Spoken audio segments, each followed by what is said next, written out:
Some of the biggest concerns patients have are time, money, and fear. Here at Dentistry by Design, we're here to alleviate all of those concerns. Some people think it takes 6 to 12 months for an implant to be placed and restored. We usually get you finished in 3 to 4 months from the time of placement. Here at Dentistry by Design, we have multiple options to alleviate any financial concerns, whether it's your medical insurance, dental insurance, or third-party financing like CareCredit, Moment, or Proceed.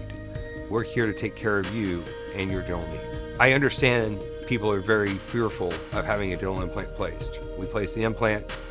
Most of my patients will only take pain pills maybe 12 hours after the implant's placed, and they're healed up within 24 hours, definitely back at work.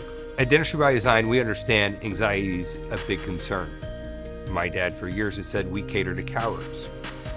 We have multiple tools at our disposal, from CBD to nitrous oxide to oral sedation, to where you have no memory of the procedure being done.